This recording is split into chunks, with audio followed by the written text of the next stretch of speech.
실제 수사관 입장에서 매체에서 보여지는 것뿐만 아니라 현장에서도 요즘 마약 범죄율이 늘어난 것이 체감되시나요? 마약 범죄율을 어떻게 볼 것이냐가 되게 중요해요. 마약 범죄율이 대체 어떤 개념이냐라는 걸 중요한데, 사실은 이 마약 범죄는 그 특성상 어떤 범죄율이라는 거를 객관적인 지표로 삼기가 되게 어려워요. 왜냐면 마약 범죄는 암수 범죄예요. 사람들이 어떤 피해를 당해서 경찰에 신고를 하는 범죄가 아니에요. 물론 신고를 해서 이루어지는 수사도 있지만 대부분은 우리가 직접 첩보 같은 걸 획득해서 수사를 진행하는 방식이고, 그렇다 보니까 이 마약류와 관련된 통계 지표들은 대부분 검거와 관련된 게 많아요. 발생이 아니고. 발생이라고 하면은 뭐 예를 들어 10만 명 단위 중에서 사건이 뭐 몇 건씩 발생했다 이런 지표가 있잖아요. 이런 지표가 있는데 검거 지표, 마약 관련돼서는 그런 지표가 생길 수가 없어요. 왜냐면은 얼마나 발생했는지 알 수가 없어요. 한 사람마다 신고하는 게 아니니까. 어떤 식으로 되냐면은 뭐 10만 명당 마약 사범 검거 인원 이렇게 보통 마약 관련해서는 지표가 생기는데, 이게 문제가 있는 거죠. 뭐 이 숫자가 늘어났다 하면 뭐 위험해졌나 이렇게 생각하면 되게 이제 좀 어폐가 있는 게, 저희가 활동을 열심히 해서 많이 잡으면 많이 잡을수록 검거 인원이 늘어나죠. 그래서 그럴수록 이 수치가 올라가고, 그럴수록 지표가 올랐다, 우리 사회가 마약류에 대해서 이렇게 위험해졌나 이렇게 생각할 수 있어요. 대표적으로 통계를 오독하는 거예요, 이런 게. 그러니까 실제로는 우리 사회가 마약이 얼마나 더 위험해졌냐 이런 거를 통계적으로 수치적으로 객관적으로 볼 수 있는 지표는 사실 없다고 봐야 돼요. 객관적으로 얼마나 발생하는지 알 수가 없기 때문에. 근데 이제 현장에서 체감하는 바는 일단 건수라고 생각해보자고요. 건수 얼마나 많이 얼마나 많은 건수가 발생하고 있나, 얼마나 많은 사람들이 마약에 노출되고 있나, 이거는 갑자기 올해 막 엄청 사회적으로 이슈가 되고 있는 것처럼 이렇게 오르기는 하지만, 제가 체감하는 거는 꼭 그렇진 않아요. 원래도 그랬고 올해도 마찬가지예요. 이게 물론 점점 더 많아지는 게 체감되고는 있어요. 해가 가면 갈수록 점점 더 많아지는 게 체감되고는 있는데, 그것보다 더 중요한 게 저는 뭐라고 생각하냐면은 마약 내 진입 장벽이 좀 낮아지고 있어요. 이게 저는 사실은 되게 중요한 문제라고요. 옛날에는 마약 사기 힘들었어요. 경험자들, 꾼들을 거치지 않고서는 일반 사람이 마약을 접하는 거는 상당히 어렵고 위험한 일이었어요. 그랬는데 이제 지금은 그렇지가 않아요. 지금은 이제 뭐 텔레그램으로 위시되는 어떤 그런 보안 SNS들이나 다크웹 공간, 이런 뭐 온라인을 통해서 약간의 노력을 하면 쉽게 약을 구할 수 있게 된다. 온라인 소매가 활성화되면서 진입장벽이 많이 낮아졌어요. 그게 당국의 입장에서 느끼는 되게 위험한 점이라고 생각해요. 마약 문제는 재혼율이 가장 높은 문제로 알고 있는데, 저는 마약 사범들이 사회 복귀를 했을 때 이 재범의 위험도 함께 고려를 해서 수사를 진행하는 거예요. 수사라는 건 뭐냐면 결국 죄를 저지른 사람을 잡고 그 사람이 범죄를 저질렀다는 증거를 획득해서 그 사람을 형사재판에 세우는 게 수사예요. 쉽게 설명하면 그런 거거든요. 근데 물론 거기서 이제 조금 선진 행정이라고 하면 이 사람이 그런 죄를 지은 게 이제 재판에서 인정이 되고 그 사람을 처분하는 단계에서 이 사람이 어떻게 하면 다시 건강한 사회로 복귀할 수 있을까, 이런 거에 대해서 고려가 많이 돼야 된다고 생각하고, 뭐 그런 문제는 그쪽 차원에서 이루어져야 되긴 하고, 좀 더 선진적이라고 하면 우리 수사하는 사람들도 그런 부분들을 염두해서 수사를 해야 된다고 생각은 하는데, 사실은 우리 좀 경찰 수사 그 정도 절차에서는 이 사람을 잡고 증거를 수집하는데 모든 이제 역량이 주력되고 있는 게 사실이고, 그래도 뭐 우리가 할 수 있는 것들이 좀 있기 때문에, 뭐 예를 들자면 이 사람들이 뭐 원할 경우에 어떤 뭐 마약 퇴치 운동본부라든가 아니면 뭐 치료가 필요하다 그러면 병의원이라든가 이런 부분들에 대해서 우리 차원에서도 좀 연계하면서 좀 이 사람이 좀 회복을 하고 싶다라고 원하는 사람이 있으면 그렇게 도와주는 제도도 있고, 뭐 그 정도로는 하고 있죠. 뭐 어쨌든 이 부분은 본질적으로는 조금 더 처분 단계, 이 사람이 형을 받는 단계, 이런 데서 좀 논의되어야 될 문제인 것 같고, 현실적인 의미로 봤을 때 그게 굉장히 중요한 부분이지만 아직 우리 사회가 이런 쪽에서는 그렇게 선진적이진 않다고 저는 생각해요. 교정행정이라고, 흔히 교정행정이라고 하면 이제 사람을 이제 형벌에 처해서 그 사람이 이제 형벌의 목적이 뭐냐라고 하면 뭐 응보가 있고, 교화, 재사회화, 뭐가 있지, 예방, 이렇게 네 가지가 보통 이렇게 얘기가 되잖아요. 근데 이제 현대적으로 올수록 이제 좀 학문적으로는 이제 어떤 사법행정의 목적이 이제 뭐 교화, 재사회화 이런 쪽으로 많이 핀트를 맞추려고 하고 있어요. 근데 과연 그러냐는 거지. 과연 우리가 벌을 받아서 깜빵에 가면 거기서 우리가 뉘우치고 올바른 사회로 복귀하기 위한 다짐을 하면서 출소하냐는 거지. 사실은 현장에서 느끼는 점은 그렇지 않아. 나중에 나와서 규모가 더 커지는 게 고통이고, 그다음에 우리 사회 낙인 효과도 사실 상당히 해요. 우리 사회 뭐 마약류 전과자라고 하면은 좀 뭐랄까 제도권으로 다시 복귀하기가 상당히 어려운 것도 있고, 어쨌든 뭐 그런 점들로 인해서 우리 사회의 어떤 형사사법이 재사회화와 교화에 큰 비중을 둬야 한다고 생각하지만 현실적으로는 그런 기능이 매우 떨어진다고 생각해요. 일반적인 마약 범죄 수사 과정에 대해서 간단하게 설명 부탁드립니다. 이거 되게 사건이 다양하니까 케이스 바이 케이스로 되게 다양하니까 일반적이라고 하면 어떤 범죄라고 해야 될까? 크게 생각을 해보면 최근에는 그런 것 같아요. 원래 전통적인 수사 방식은 아까도 말씀드린 것과 같이 이게 암수 범죄다 보니까 누가 신고하지 않아요. 물론 신고도 해요. 물론 신고도 하지만 정말 극히 적은 범위고 우리가 정보를 획득해야 돼. 어떻게 획득해야 되냐면은 그 사회 안에 있는 사람을 통하는 경우가 대다수예요. 그래서 그런 사람을 통해서 정보를 얻어가지고 수사를 하는 방식도 있고, 아니면은 이제 그 좀 전통적인 방식이라고 하면 저는 어떻게 하냐면은 온라인 마켓에서 제가 직접 거래자가 돼요. 법에서 뭐 이렇게 명시적으로 어디까지 허용되다 규정되는 건 없지만 어느 정도 정당성이 인정된다고 이제 우리가 허용되는 범위 내에서 우리가 거래에 참여해서 그 거래 상대방을 쫓는 방법이 있는 거죠. 그게 제가 취하고 있는 방식이고, 그렇게 하는 방식이 있고 뭐 되게 정형적이지가 않아. 요새는 뭐 들여오는 방식도 다양하고 하는 방식도 다양하고 사용하는 방식도 다양하고 취급되는 약물도 다양하고 그렇습니다. 정보 넘겨줄 때 교란시키려고 일부러 하는 그런 것도 있을 수 있죠. 그런 것도 있을 수 있죠. 굉장히 신중해야 돼요. 그러니까 내부자가 정보를 받았을 때 이렇게 막 영화에서 보는 것처럼 막 누가 와가지고 형님 뭐 이런 데 그래? 뭐 이렇게 말도 안 되는 거야. 말도 안 돼. 얼마나 그게 맞는지 여기저기 프로세스를 체크를 해야 되고 그런 게. 그 병원에서 공식적으로 처방받은 향정신성 약물을 주변 사람들한테 나누어 준다거나 또 네. 판매하는 행위, 네. 또 병원 처방 외에 향정신성 약물을 구매하는 그런 행위들은 다 불법 행위인 것으로 알고 있는데, 이런 향정신성 약물 관련 범죄는 일반적인 마약 수사와는 다를 것 같아요. 맞죠. 네, 달라요. 어떤 식으로 다른지 설명 부탁드립니다. 좀 지금까지 말씀드린 사건들이 좀 약간 감정 사건 같은 느낌이었다면 이건 약간 좀 뭐랄까 진행 사건 같은 느낌이 되죠. 진행 사건 같은 느낌이 돼요. 우선 그럴 목적으로 병원에 가서 처방을 받는 사람은 무조건 잘못된 사람이죠. 무조건 불법이죠. 그렇게 해서 처방받고 사용하거나 그걸 취급해서 판매하거나 하는 사람은 무조건 다 범죄인 거고. 근데 이제 그 사람이 병원에서 처방을 받는 방식이 뭐 보통은 이제 의료진을 기망하죠. 아프지 않은데 너무 아파요라고 해서 받을 수가 있고, 아니 이제 좀 다른 영위를 댄다던가 기망하는 방법이 있을 수가 있겠고, 아니면은 조금 어떤 자신의 어떤 경제력이나 이런 걸 이용해서 조금 병원에 약간 눈 감게 하는 경우도 있고, 그러니까 뭐 이게 의료진의 중과실이나 고의가 섞이는 경우도 있어요. 근데 의료진을 상대로 벌이는 수사는 너무 어렵습니다. 너무 고전문적인 영역이라서 제 수준에서 이 일이 옳다 그르다를 판단할 수가 없어요. 대표적인 케이스를 하나 생각을 해보자면, 내가 이 성형외과에서 시술을 받으면서 프로포폴을 맞았어요. 다른 시술을 빙자해서. 자, 그러면은 겉모습은 불법이 아니야. 시술을 하면서 통증이 수반되고 통증을 견디기 어렵다고 하니까 수면을 하게 취해준 거예요, 의료진이.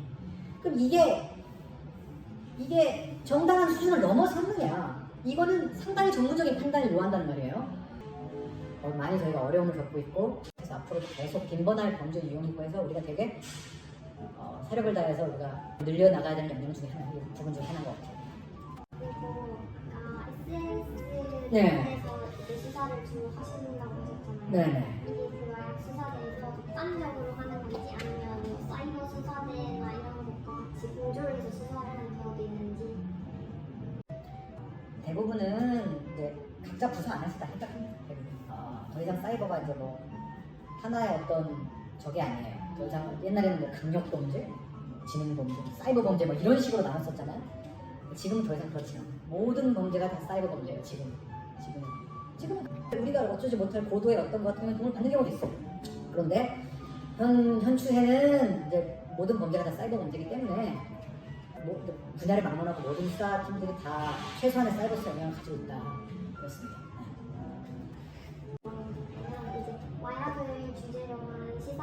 신문이나 뭐 뉴스에서 보도하는 등 마약을 거래하는 경로에 대해서 좀 자세히 다루고 이렇게 공개를 하는데 이러한 것이 마약에 대한 접근성을 높이는 데 영향을 미친다고 생각하시나요? 네, 정말 강력하게 공감하는 거예요.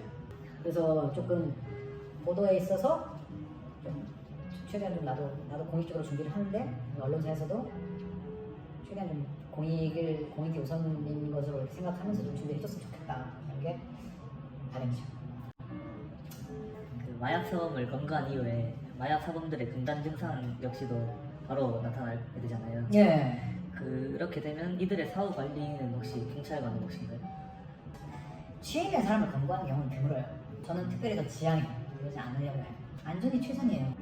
구속을 해서 진행을 하는 경우가 있고 불구속해서 진행하는 경우가 있어요. 불구속이라고 하면 말 그대로 자기는 생활해. 우리가 부를 때만 와서 수사받고 부를 때만 와서 재판받고 이게 불구속 수사입니다. 구속 수사는 뭐냐면은 잡아서 집어넣어놓고 계속 이게 수사하는 게 구속 수사예요. 예를 들어 이렇게 위험한 사람이다 그러면 구속 수사를 했다. 그럼 우리 경찰이 데리고 있을 수 있는 기간은 체포 시점 기준으로 최장 10일입니다. 10일. 금단 증상이 나타난다. 그게 이제 예를 들어 응급한 의료적인 조치가 필요하다라고 하면 그 시기 안에서는 우리가 의료적인 조치를 받을 수 있게 도와줘요. 그렇지만 불구속 피해자 같은 경우에는 우리가 의료적인 도움을 줄 필요는 없습니다. 네가 알아서 하는 거야. 왜? 그 신경은 우리의 것이 아니죠. 저 사람의 것이지. 불구속 피해자 같으면 가서 나 병원 집에 바꿔 지금 조사 못하겠어요. 그럼 갔다 와. 이렇게 하는 겁니다. 그러니까 이 부분은 그 열흘 내에 어떤 금단으로 의료적 조치가 필요한 사람이 있다면 의료적 지원을 하고 있다. 그 열흘 내에 그 사람의 신병과 안전은 우리의 책임입니다. 꼭 금단 증상이 아니더라도 정상적인 조사를 진행하는 데 필요한 모든 어떤 최소한의 것들은 우리가 다 지원합니다. 마약 문제는 개인적으로 발생하기보다는 집단이나 단체로 이루어진 경우가 많다고 알고 있는데 마약 사범을 잡았을 때 이게 집단 범죄인지 개인적 범죄인지 어떻게 구별을 하는지 이 마약류 범죄는 되게 다양해요. 여러분이 마약을 가지고 할 수 있는 모든 행위가 다 마약류 범죄예요. 만드는 것도 범죄, 해외에서 들어오는 것도 범죄, 사는 것도 범죄, 파는 것도 범죄, 운반하는 것도 범죄, 타는 것도 범죄, 처방하는 것도 범죄, 처방받는 것도 범죄. 모든 게 다 범죄거든요. 그러니까 어떤 범죄가 또 어떤 종류 제가 말씀드린 것 중에 이제 이건 생산적인 범죄고 이거는 유통적인 범죄고 이건 소비적인 범죄로 크게 나눠볼 수 있을 거잖아요. 자 그러면 이 세 가지 중에서 생산 범죄다? 당연히 조직적이겠죠. 개인적으로 생산할 수가 있겠어? 없겠죠. 그죠? 생산하고 유통하는 범죄는 개인적일 수는 없어. 개인적일 수는 없어요. 그렇잖아.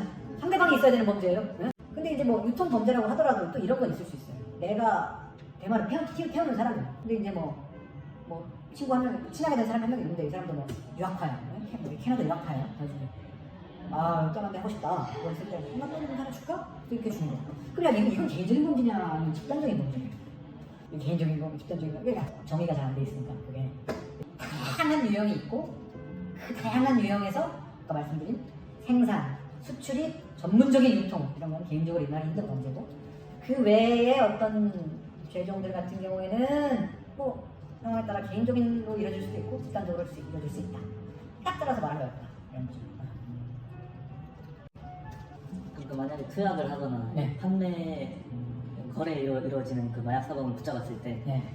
그 조직 범죄 가능성도 염두에 둘 수 있잖아요. 그렇죠. 늘 무조건 집단적으로 생각해요. 우리는. 왜냐? 내가 개인적으로 혼자 플랫폰을 하는 사람이야. 그 사람이 뭐 길거리에서 옷을 벗고 이상한 짓을 하다 걸렸어. 완전 개인적인 수준 범죄였어요. 근데 어쨌든 이 사람은 하늘에서 솟은 필로폰을 구한 게 아니에요. 필로폰을 샀죠.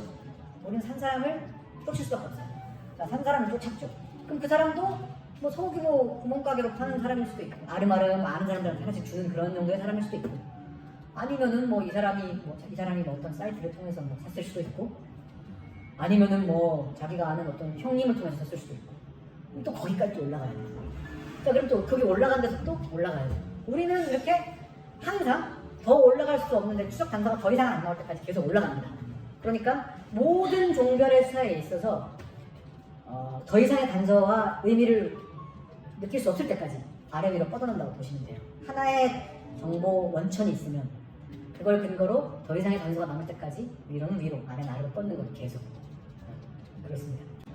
아까는 그 교도소나 이런 데서 마약 사범들끼리 정보 공유를 하면서 출소에 오히려 제공해서 아까 많아지고 조치가 있는지. 없다고 봐야지. 일단 그 사람이 정해진 형을 받고 출소를 한 이상 그 사람은 자유인입니다. 그 사람은 자유인이고 국가기관이 그 사람의 자유를 왈가왈부 할 수 없어요. 그 사람이 개심하겠다고 뭐 도움을 구하고 개인적으로 도움을 구하고 뭐 이렇게 하면 우리 도와주겠지만 마음 먹고 나는 그러지 않을 거야 라는 사람한테 올바른 길을 가도록 조치해줄 수 있는 수단은 없어. 물론 정책적으로도 이렇게 계속 이렇게 도와주는 것들은 있습니다. 좀 빠져나와보라고 이렇게 좀 이렇게 하려고 도와주는 것도 있어요. 아까 말했듯이 우리도 마약 퇴치 운동분을 연계해주거나 의료진에 연계해주거나 뭐 이런 것도 있을 수 있고 검사님들도 기소를 해야 될 시점에서 뭐 기소를 하지 않고 네가 여기서 이런 교육을 잘 받고 나오면 기소를 유예해줄게 라고 해서 선도 조건도 기소 유예를 거는 거. 되게 경미하고 초범인 경우는 그렇게 해주는 경우도 있고요. 그 다음에 형벌하고 병과해서 보호관찰, 뭐 수강명령 뭐 이런 것들 부과되는 처분을 내는 것들도 있고요. 그런 것들이 얼마나 이 사람의 제 사회와의 실효가 있는지는 솔직히 잘 모르겠어요. 정책적으로 할 수 있는 데는 한계가 있어요. 우리가 사람의 내심을 어떻게 할 수가 없어요. 개인적으로 네. 궁금한 거 있었는데 네. 그 만약에 이런 정책들이 실효성이 많이 나타나지 않는다고 하더라도 결국에는 명목적으로 이루어질 수밖에 없잖아요. 그쵸. 근데 만약에 그 중에서 중점을 둬야 한다면 이 마약 사람들의 제 사회와 이런 거에 초점을 맞춰야 된다고 생각하시는지 아니면 마약 자체에 대한 접근성 예방에 더 목적을 두어야 된다고 생각하시는지. 들어오지 않은 사람을 못 들어오게 할 것이냐 들어왔던 사람을 내보낼 것이냐. 근데 이거 너무 둘 다 중요하다고 중요한 거 아니에요? 어느 거에 무게추를 더 할 수는 없죠. 정말 이 통제된 상황. 재원이 10이 있는데 어느 거에 4 주고 어느 게 6을 줘야 되는 상황이다. 뭐 이렇게 생각을 한다면 저는 관심 없는 사람이 안 하게 하는 게 더 중요하다고 생각해요. 그렇게 생각해요. 근데 이건 정말 그렇게 완벽하게 통제된 말도 안 되는 상황에서 가능한 거고 설령 효용이 너무 떨어진다 하더라도 둘 다의 총력을 다 투입해야죠. 너무나 많은 사회적인 해가 끼쳐요. 그리고 그 사람의 인생이 너무 불행해집니다. 그게 너무 안타까워요. 우리 행복은 조금씩 느껴지도록 뇌가 돼 있잖아요. 도파민 수용체가 그렇게 돼 있잖아요.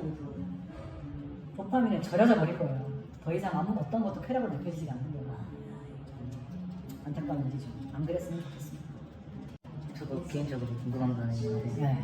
그 마약 범죄 사후 처방 같은 경우는 이제 수사기관이나 집행기관이나 공공의 영역에서 전적으로 이루어지고 예방 같은 경우도 좀 정책이나 이런 공공의 영역에서 이루어지잖아요. 근데 이거를 시민의 입장에서 마약 예방을 위해 할 수 있는 노력은 어떤 것이 있을지. 마약 범죄는 필연적이에요. 매춘, 마약, 도박 이런 범죄는 인류가 존재하는 언제까지나 영속할 범죄라고 생각해요. 내가 생각할 때 가장 중요한 건 마약은 안 된다라고 생각하는 시민의식이 되게 중요합니다. 시민 개인의 의식도 중요하고 시민 집단 의식도 되게 중요한 것 같아요. 우리 사회가 저는 굉장히 자랑스러운 부분 중에 하나가 우리는 그걸 가지고 있어요. 서양 뭐 이렇게 유럽 이런 데 보면은 뭐 이렇게 막 누구 셀럽이 마약을 했다더라 하하하 그럴 줄 알았어 막 이런 식으로 되는 요소잖아요. 근데 우리 사회는 안 그래요. 되게 어떻게 저럴 수가 있지? 엄중하게 생각하고 이럴 수가 있잖아요. 그렇게 생각하는 개인의식과 집단의식이 예방에 가장 중요한 것 같아요. 이게 무형이잖아. 무형이라서 어떤 노력을 통해서 이렇게 어떤 하나의 뭐 사건이나 어떤 하나의 교육으로 될 수 있는 건 아니고 우리 총체적인 어떤 사회의 어떤 것들이 다 종합돼서 그런 것들이 만들어질 텐데 그게 가장 중요한 거예요. 우리 사회가 그렇기 때문에 마약을 단속하는 일에도 이렇게 공감을 받을 수도 있고 그 다음에 물론 한편으로는 그렇기 때문에 그 사람들이 다시 사회로 복귀하는데 어려움을 겪는 부작용도 있어요. 그것도 맞지만 어쨌든 안 하려고 내가 정상적인 삶을 행복하게 영위하고자 하는 사람이 쉽게 마약의 유혹에 빠지지 않는 구조로 우리 사회가 돼 있기는 해요. 그렇잖아요. 우리 모두 거기에 동의하잖아요. 자, 여기 계신 분들도 다 동의하잖아요. 마약을 하면 인생이 망한다. 거기에 행복이 있지 않다고 생각하잖아요. 우리의 그런 집단의식이 가장 중요한 거고 구체적으로 하자면 주변에 있는 사람이 있으면 말려야잖아요. 특히 내가 사랑하는 사람 중에 그런 사람이 있다고 하면 그 사람은 그 사람의 개인적인 힘으로는 그 굴레에서 절대 벗어날 수 없습니다. 벗어나려고 하면 사랑하는 사람들이 모두 힘을 합해서 최선을 다해서 도와줘야 살아날까 말까예요. 그러니까 주변에 그런 사람이 있다고 하면 아직 얕은 단계라고 하면은 최선을 다해서 끄집어줘야 될 것이고 들어간 단계라고 하면 진짜 최선을 다해서 끄집어줘야 될 것이고 못 들어가게 해야 되고 끄집어줘야 될 것이고 근데 이게 되게 근데 좀 그런 것도 있어요. 갈 때까지 갔다고 생각해가지고 막 다 이제 막 내놓은 자식 돼버리고 이런 것도 되게 많아요. 적어도 이제 그 사람을 어떤 정상적인 사회로 다시 복귀시키려면은 저는 사회적으로 노력하는 건 당연하지만 모든 사랑하는 사람들이 진짜 모든 걸 다 걸고 그 사람을 꺼내려고 해요. 그리고 또 뭐가 있을까? 보면 신고 잘하고 제가 이제 강조하는 누구나 어디나 가서 얘기하는 거 우리의 개인적인 의식, 집단적인 의식 중요하다. 그리고 아직 우리 사회는 세계 그 어디에 가서도 세계 그 어디에 되나도 강력한 마약에 대한 집단 저항을 가지고 있기는 하죠. 그죠? 마약한 놈 나쁜 놈이라고 다 공감하잖아. 그죠? 마약을 한 놈도 내가 잘못했습니다 생각하잖아. 그잖아요. 되게 중요한 사회적인 자산이에요. 네, 감사합니다. 멘트 쳐야 돼.